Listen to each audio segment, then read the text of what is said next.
Fala aí galera, tudo certo? Nando Costa aqui na área. Se você ainda não está inscrito aqui no canal, não deixe de se inscrever agora mesmo aí, marca aí no sininho para receber as notificações, já deixa o seu like aí se você vem curtindo os vídeos aqui do canal, aproveitando aí para os seus trabalhos, seus estudos com produção musical, áudio, mixagem, masterização e tudo relacionado aí.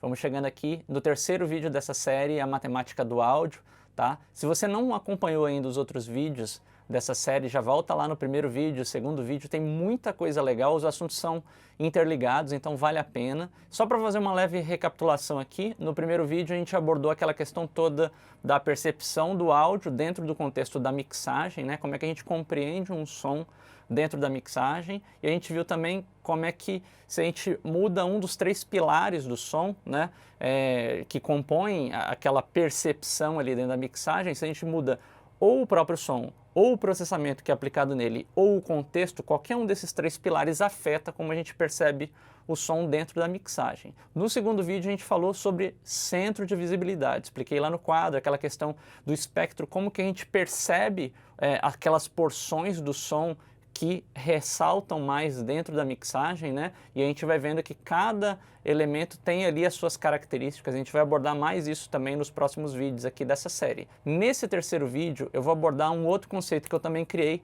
chamado de distância tonal, tá?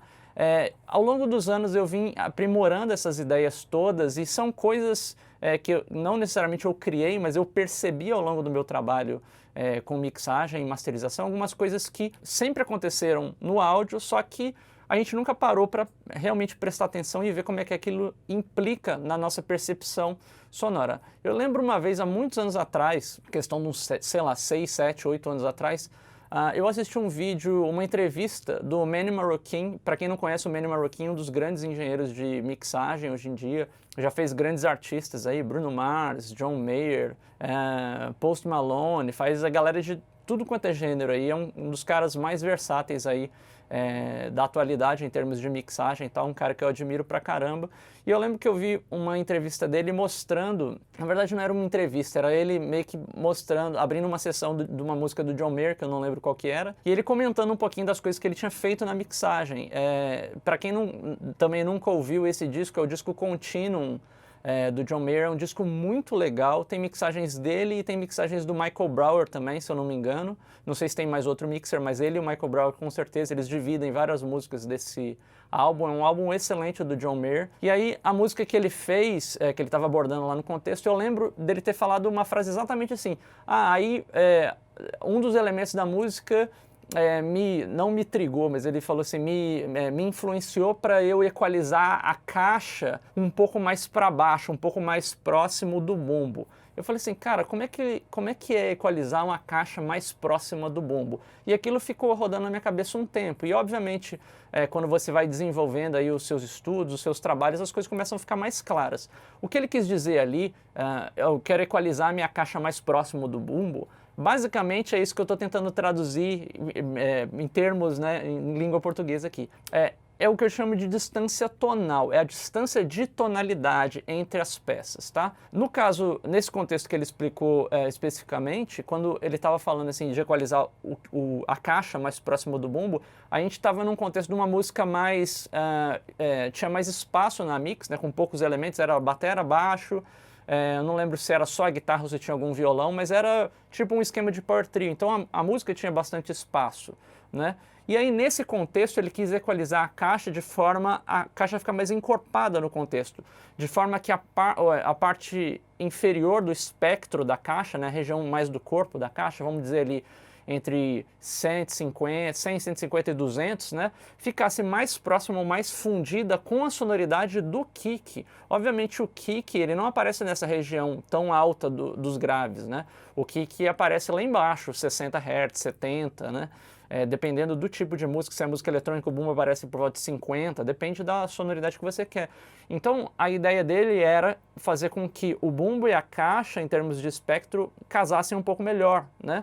E eu fiquei com isso na minha cabeça e ao longo do tempo eu fui levando isso para outros contextos e outras mixagens, e isso começou a clarear demais na minha percepção dentro desse mundo da mixagem, porque quando você entende o que é distância tonal, vamos colocar aqui distância tonal sendo a distância de tonalidade, tonal no sentido de tonalidade mesmo, a distância de tonalidade entre peças da mixagem, tá?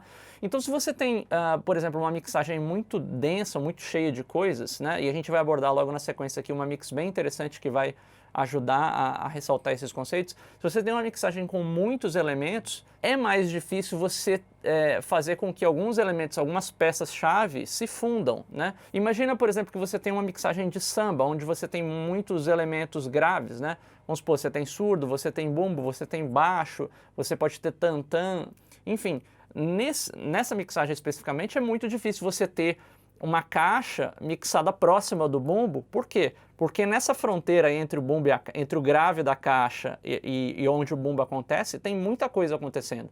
Tem o baixo que tem que aparecer, tem um tantã, tem o surdo, tem o bumbo, né? Então é muito mais complexo você ter uma mixagem de samba uma bateria com a caixa pesada. Você não tem isso, não faz tanto sentido.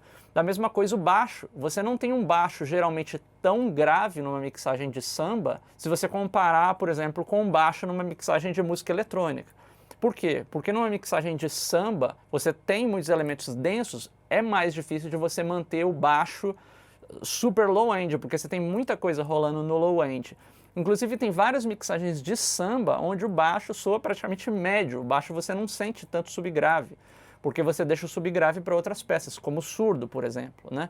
Então quando você faz esse tipo de análise, você começa a levantar algumas coisas que não que são óbvias, mas estão na nossa frente o tempo inteiro, só que a gente não se dá conta. Então numa mixagem de samba, por exemplo, é difícil você ver um baixo muito denso ou uma caixa muito pesada. Se você tem um arranjo de power trio, é mais fácil que você tenha uma caixa da bateria mais pesada, né?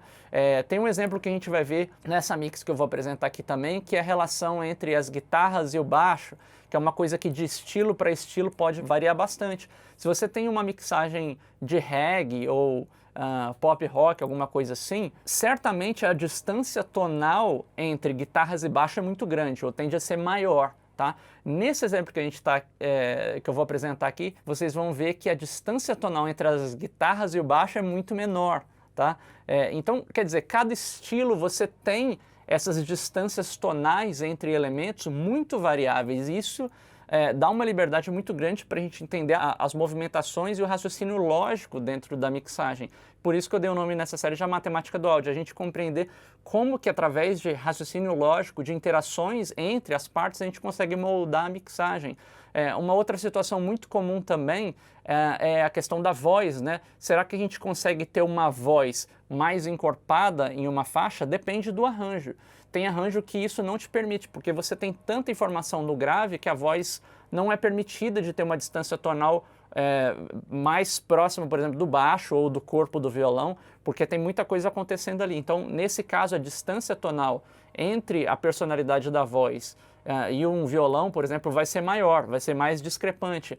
Tem algumas mixagens, por exemplo, que o violão não consegue ser encorpado, porque o arranjo não te permite. Então, tem música onde o violão você ouve mais o som da palheta, mais aquela definição mesmo.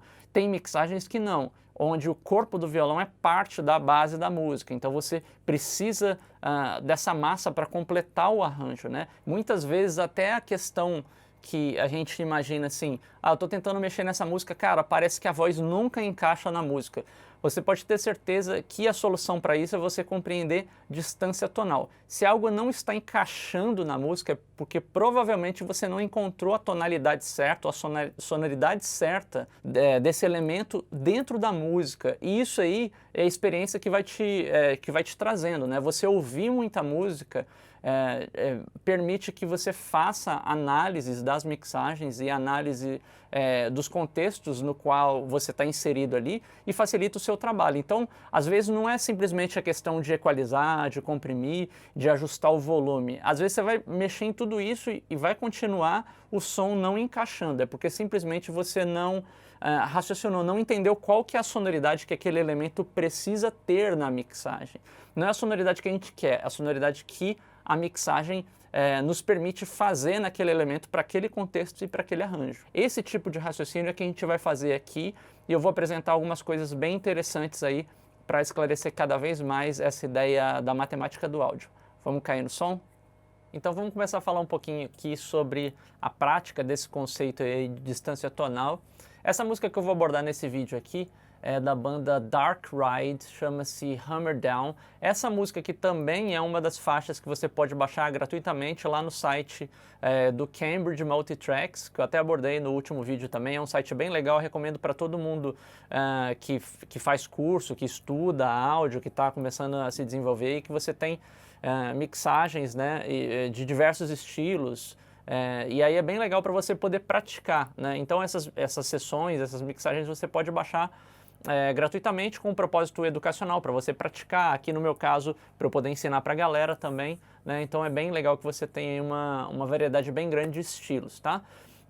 Antes de eu explicar qualquer coisa do que a gente vai abordar, as comparações ou o que a gente vai fazer, eu vou tocar a mix de cabo a rabo, tá? Para vocês compreenderem, ficarem um pouquinho com o cenário na cabeça. É sempre importante ressaltar que tudo que a gente discute dentro da mixagem é importante você entender o contexto e o contexto ao longo do tempo, que é o que eu chamo de narrativa. A gente tem que entender a narrativa da mixagem. A narrativa da mixagem afeta como você equaliza as coisas. A narrativa da mixagem afeta como você ajusta os volumes das coisas. A narrativa da mixagem altera como você aborda a compressão de um elemento, a própria compressão da mix, né? Inclusive, é um dos pontos-chave dentro do trabalho da masterização, você entender a narrativa. A masterização não trata do equilíbrio, de uma equalização, de uma compressão numa parte da música. Você tem que entender como que aquela parte liga na próxima, e liga na próxima, e liga na próxima, porque o espectro da mixagem vai se alterando ao longo do tempo também, né? O refrão tem um espectro, o verso tem outro espectro, e como isso se combina, afeta como você equaliza as coisas, como você posiciona os volumes, os pans e assim por diante, tá? Então eu vou tocar a faixa inteira, é uma onda bem legal, é metal, né? Um som bem porrada, e vai ser legal para enfatizar, porque geralmente essas mixagens de metal exigem uma habilidade técnica até um pouco mais apurada dentro da mixagem para você conseguir dar pressão, dar agressividade e ao mesmo tempo o som não ficar incomodativo, né? Você ter o peso e ao mesmo tempo ser macio, ter agressividade e ao mesmo tempo ser macio, né? Então eu vou abordar algumas coisas que eu fiz aqui na mixagem em cima desse contexto aí de distância tonal, beleza? Espero que vocês curtam. Vamos ouvir a mixagem inteira então, depois a gente vai abordar as coisas.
Bem legal, esse aí é o som.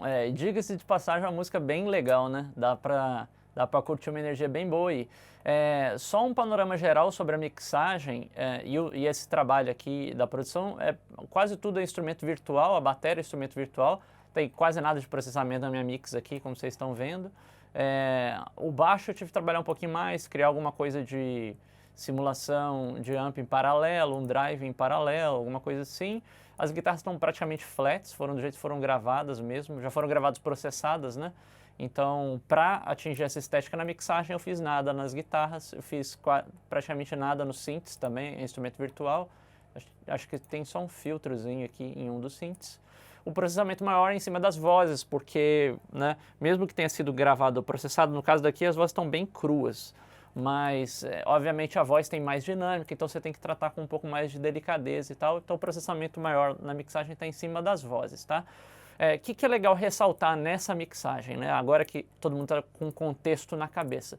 Primeira coisa, a gente tem sempre as considerações estéticas da música, né? Do estilo ou da pegada, do arranjo e tudo mais. Que obviamente de estilo para estilo isso varia um pouco porque a linguagem varia. Se abordar como você equaliza uma batera, por exemplo, no metal é diferente como você pensa numa música instrumental ou num jazz ou enfim, no sertanejo, o que quer que seja. Mas a grande lição que eu sempre deixo é você compreender qualquer estilo. As ferramentas que você utiliza são exatamente as mesmas, não tem nada diferente, né?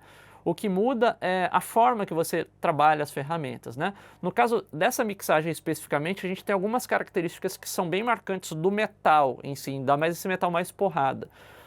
A primeira coisa, as guitarras são pesadas, né?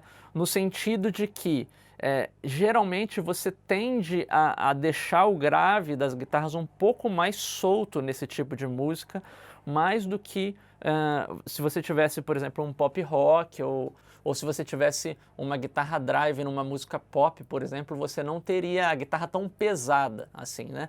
Então, nesse tipo de arranjo aqui, a guitarra tem um papel grave. Não vamos dizer assim subgrave, porque a guitarra não atinge essa região subgrave, mas ela começa a flertar muito com o baixo, tá? Então, se a gente começar a pensar novamente naquele conceito de distância tonal, a gente pode dizer que nessa música a distância tonal entre as guitarras e o baixo é muito pequena. Praticamente o baixo e as guitarras funcionam muito colados, assim. Então, voltando naquele papo que eu discuti lá, da entrevista lá do videozinho do Manny Marroquin falando que ele equalizou a caixa mais perto do bombo. Então é como se nessa música eu tivesse equalizado as guitarras ou posicionado as guitarras na mix bem perto do baixo, né? A tonalidade das guitarras é mais próxima do baixo. Então se a gente observa aqui, eu vou tocar novamente o trechinho, presta atenção no som das guitarras versus o som do baixo.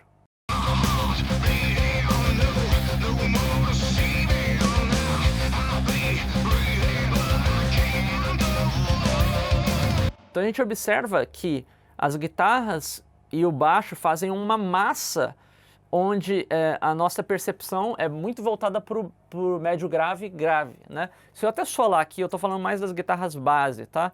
As guitarras base com o baixo solados, olha só como é que eles se comportam juntos.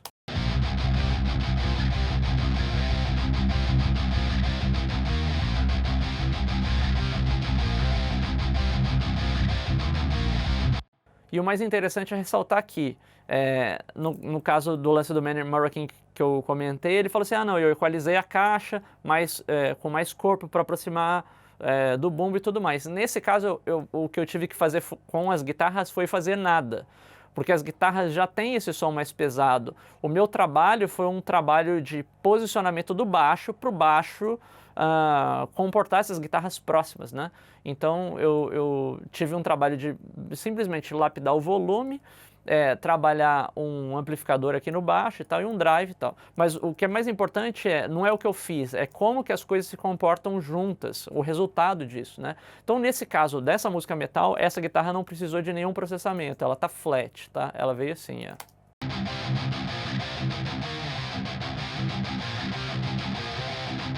E é interessante, porque ela tem um corpo ali, mas ela sozinha soa de um jeito. Quando o baixo é somado, a gente cria uma massa maior naquele low end ali, né?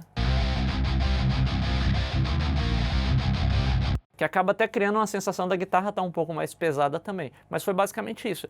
Se essa música aqui não fosse um metal e fosse um arranjo de guitarra mais ou menos parecido, mas fosse um pop rock, obviamente um pop rock não vai ter a guitarra tão pesada assim. Mas provavelmente o que eu teria que fazer seria aumentar a distância tonal entre as guitarras e o baixo, tá? E isso implicaria em filtrar mais a guitarra, tá? É o que acontece em qualquer rock sem ser metal, que geralmente as guitarras não têm o grave desse jeito, as guitarras tendem a ter um grave menor, então seria mais ou menos isso aqui, ó. Até copiar aqui só para ter uma noção.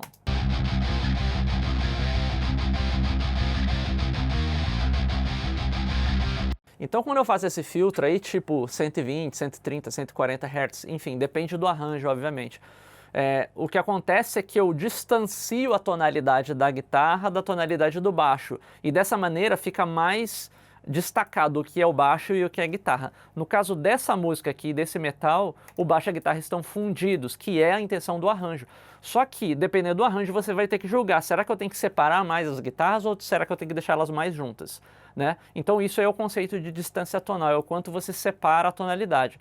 Então só voltando aqui no contexto, as guitarras flat, né, com a pegada metal ficam assim.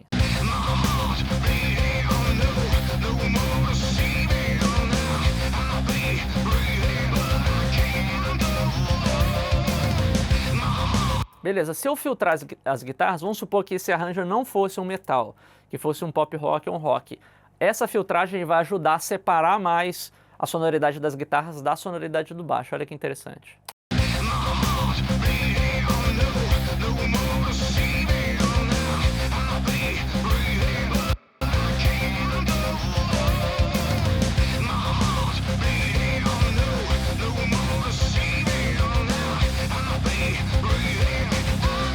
Então nesse caso aqui, ó, eu filtrando por volta de 140 ali o grave das guitarras, a gente tem uma separação mais clara entre o que é guitarra e o que é baixo, tá? Em vários estilos isso é pertinente e você vai acabar precisando fazer. Então não tem muita regra também onde você filtra as guitarras, depende de qual que é a distância tonal que você quer entre as guitarras e o baixo, tá?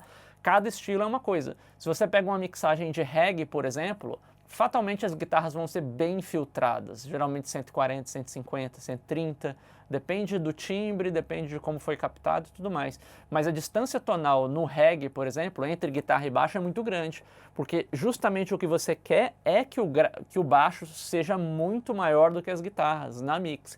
Então isso obriga você a ter uma separação, uma distância tonal muito maior entre as guitarras e o baixo, né? Então esse exemplo é bem legal. Nessa música aqui fica bem claro que o objetivo meu nessa mix foi deixar a distância tonal entre as guitarras e o baixo bem próxima, né? Então é a primeira coisa que eu abordei.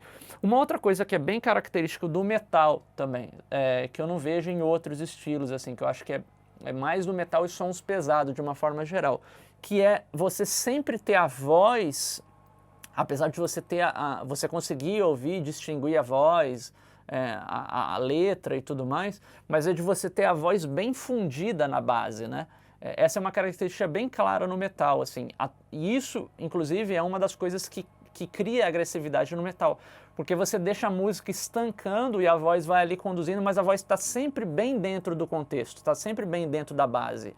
É diferente de uma mixagem de pop, por exemplo, que a voz é sempre mais destacada, é como se fosse voz e banda, ou voz e arranjo instrumental, né?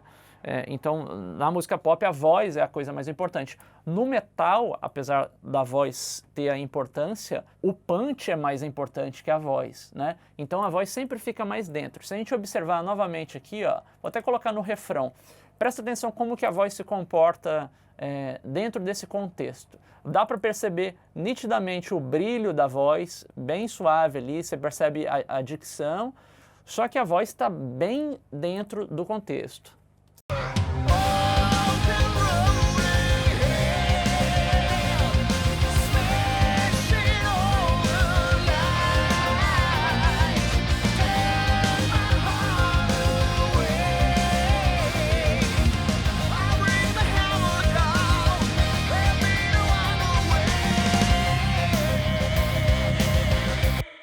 E por que que isso acontece? A gente consegue fazer isso manipulando o que a gente viu lá no segundo vídeo, que é o centro de visibilidade. Basta você entender qual que é o centro de visibilidade que a voz aparece onde não tem muita gente competindo. No caso desse arranjo aqui, a voz aparece bastante nos brilhos, a gente percebe... a letra não tem muito S e tudo mais, mas a gente percebe claramente quando a voz fala alguns S's, T's, que fica mais claro e você percebe esse brilho da voz saindo. Então, o que acontece é que a música é muito congestionada no médio grave, porque briga a guitarra e o baixo, e é muito congestionada nos médios, porque as guitarras são a coisa mais importante do metal, a guitarra e batera, né? Então, o congestionamento no médio é muito grande. Então, a voz, para ela aparecer, ela vai ter que aparecer num outro centro de visibilidade que é mais acima. Então, se a gente observa a voz aqui, por exemplo, no refrão, ó. Open road ahead, smashing all the lies, turn my heart away, I'll bring the hammer down. Agora em contexto.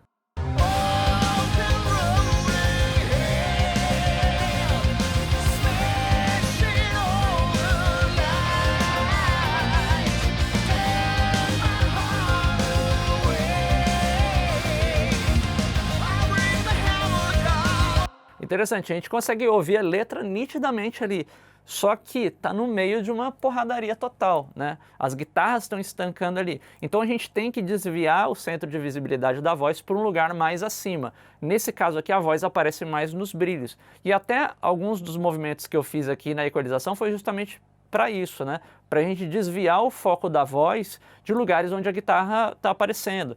Então, a guitarra e o baixo estão flertando muito aqui na região dos médio graves, né? Então a voz não está aqui. A gente tem muita guitarra predominante nos médios aqui, ó. Você vê que, sei lá, de 500 a 1,5 aqui, ó, é onde tem muita guitarra, onde aparece, realmente as guitarras são bem nítidas, né? Então a guitarra tem que sair, a voz tem que sair fora daí, né? Aí a voz passa a ter um pouquinho de visibilidade aqui, um pouquinho na média alta, onde tem guitarra também, tudo bem. Mas a voz aparece muito na região dos brilhos ali, para cima de 8K, é onde aparecem os S's espirrando e tal.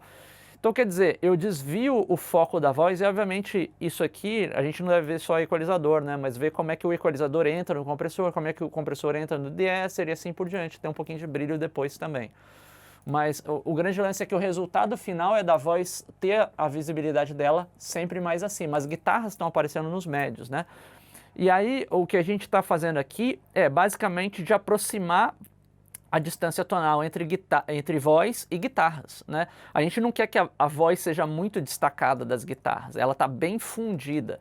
E aí, fazendo novamente aquele exemplo, ó, vou solar a voz com as guitarras, só para a gente entender, dá para ouvir claramente que, apesar de estar tudo muito fundido, é tudo muito bem definido, né? As guitarras estão aparecendo e a voz está aparecendo também, e você não tem nenhuma interferência entre as duas coisas, os dois elementos, né?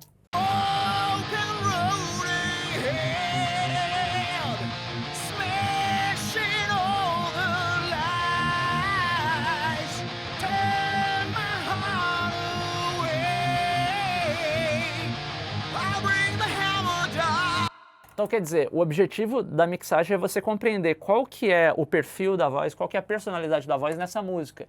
Então eu quero uma voz fundida. Se eu quiser uma voz pop para essa música, é uma outra pegada. Provavelmente eu vou ter a voz num volume mais alto também. Pode ser que a equalização da voz seja um pouco diferente, eu já solte mais os médios para a voz realmente ficar mais distante das guitarras, né? Só fazendo um exercício rápido aqui, ó. Se eu pegar a voz e abordar ela, vamos supor que fosse um contexto mais pop, né?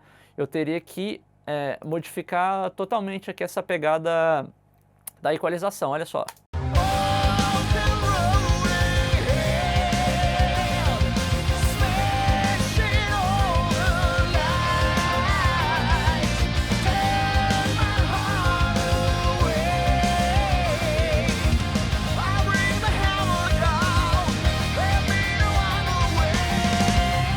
Deixa eu só voltar aqui, eu tentei subir o volume, eu tenho que desabilitar aqui a automação, vamos lá.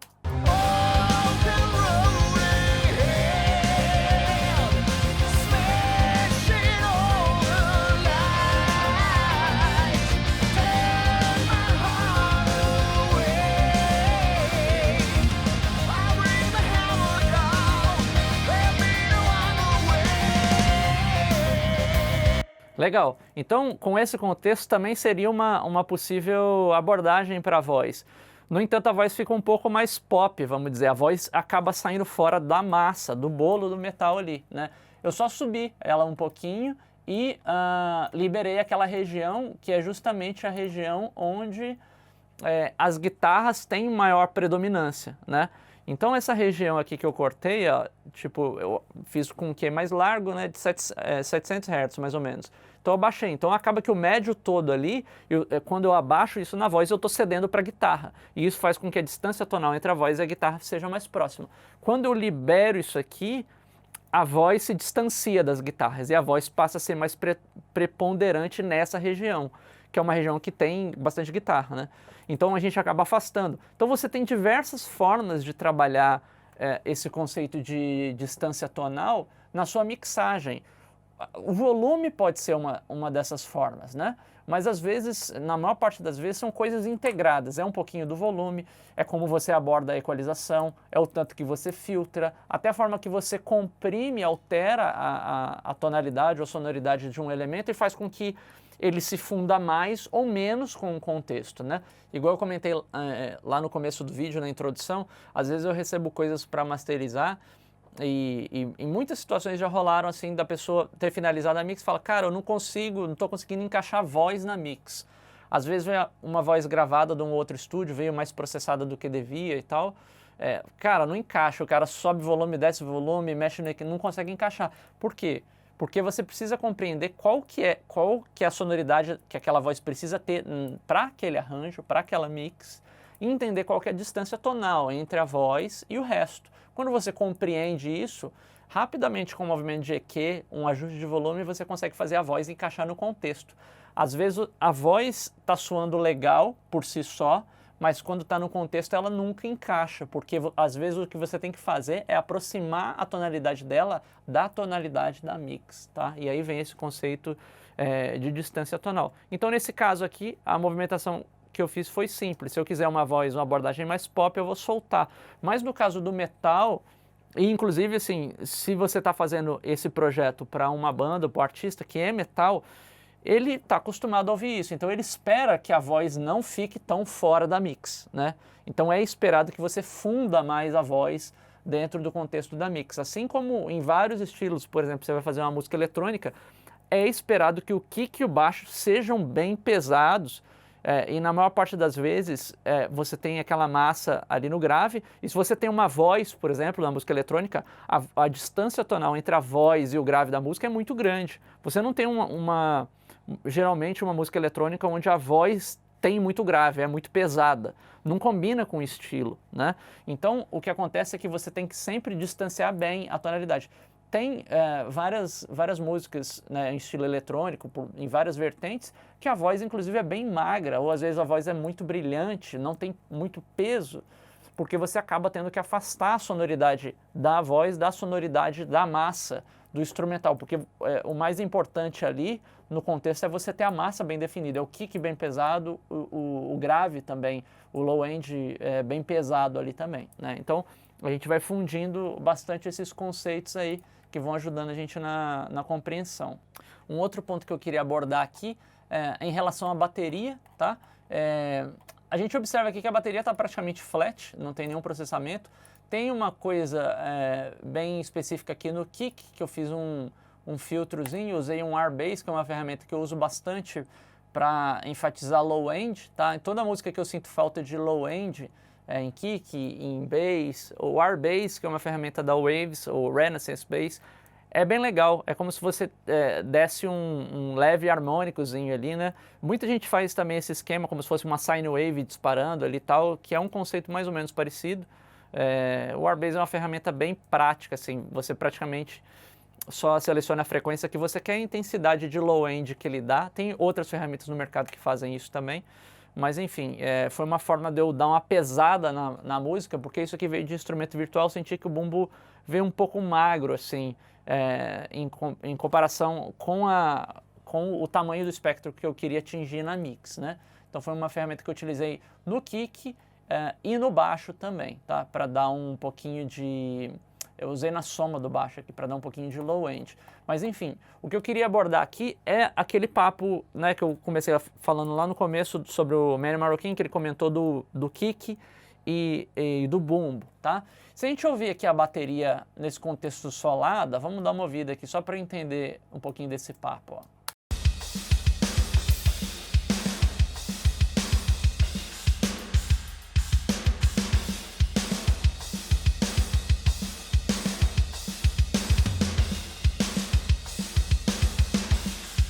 É interessante, quando a gente ouve solada a bateria, a gente percebe que o kick é mais preponderante do que a caixa, né? O kick, inclusive, é bem mais pesado do que a caixa no contexto, quando a gente ouve solada.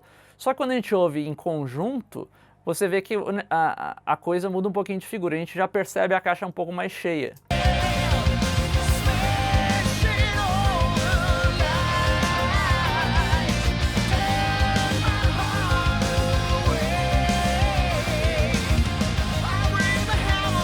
Na verdade, a gente percebe a caixa um pouco mais cheia e o kick um pouco menos cheio. Por quê? Porque o contexto altera a sua percepção. É aquele papo que a gente falou no primeiro vídeo, a matemática do áudio. O contexto afeta a percepção, né? Então, a primeira coisa, se você está assistindo esse vídeo, você sola as coisas para mixar, a recomendação que eu deixo aqui é parar de solar agora mesmo, porque não faz sentido, né? Se você observa a bateria solada, o que você vai fazer? Porra, eu quero encorpar a caixa, o kick tá alto, o kick precisa de menos grave, não sei o que lá, né?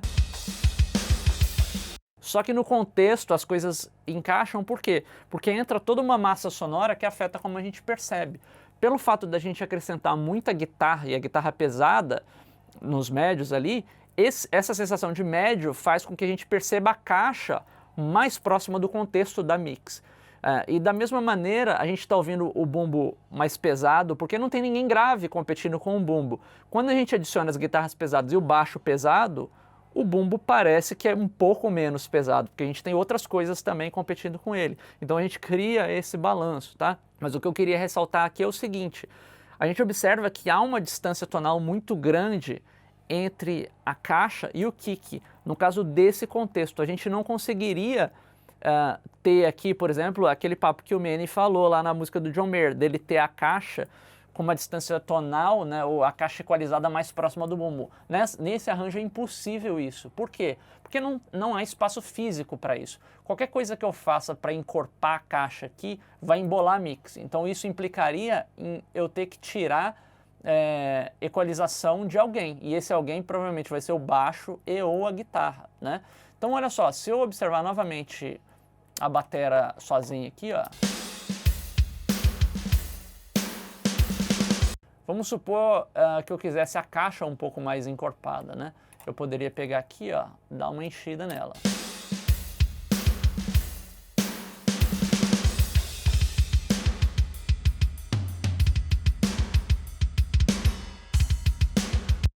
Inclusive, essa característica de caixa é até muito comum em alguns estilos. A galera que tem feito muito gospel, worship, esses estilos agora, tem trabalhado também bastante caixas graves, né?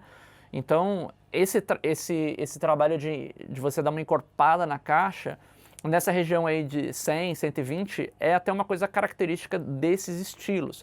Mas, em geral, o corpo da caixa mesmo, para rock, para pop, geralmente é um corpo da caixa um pouco acima, por volta de 200 Hz, alguma coisa assim, tá? Então, assim, dependendo do estilo, você vai abordar de uma maneira. Aqui a gente ouvindo a bateria sozinha,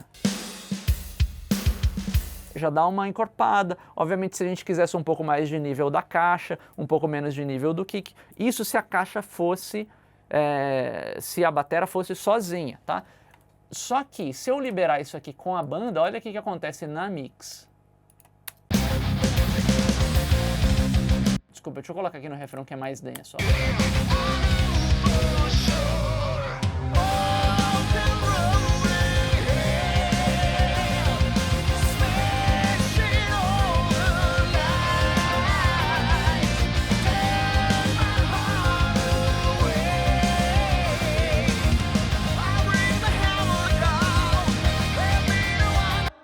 Olha que coisa interessante. Quando você ouve a bateria sozinha, você cria mais pressão para ela. Parece que a caixa vem para frente. Na mix, parece que a caixa vai para trás. Por que parece que a caixa vai para trás? Você está enfatizando uma região de frequências que já está bem poluída na mix, que já tem bastante gente, né? E nesse caso o bastante gente é mais o baixo, mas acaba que pega a fronteira inferior das guitarras também, do low end das guitarras, né? Então você está enfatizando uma região que já tem muita gente funcionando ali. Para que essa caixa funcione ali, você teria que tirar grave do baixo e grave da guitarra, tá? Então só para entender o que a gente teria que fazer aqui para viabilizar esse tipo de situação, né? Então o que eu vou fazer aqui, ó? Vamos ver o que a gente consegue.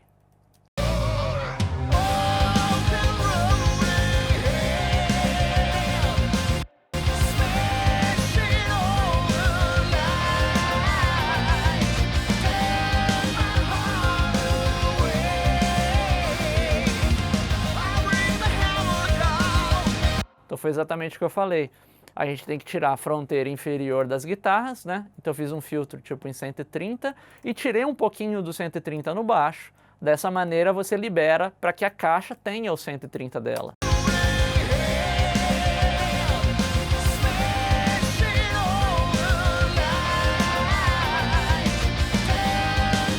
Então o que eu fiz aqui foi basicamente aumentar a distância tonal da caixa para o baixo e para as guitarras, né? Como se fosse aquele lance entidade, baixo, guitarra, né? Eu até comentei isso ao longo dos vídeos.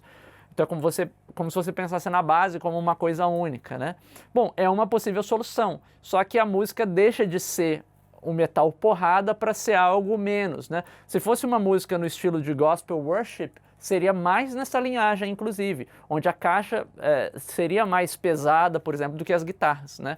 Então seria uma possível abordagem estética. Mas no caso do metal, essa região aqui vai fazer com que a caixa soe menos, tenha menos crack, né? Tenha menos atitude, menos drive, né? Então, no caso aqui do metal, eu evitaria de fazer essa movimentação aqui, ó. Eu voltaria simplesmente com as guitarras flat e o baixo flat também, o baixo sem esse corte.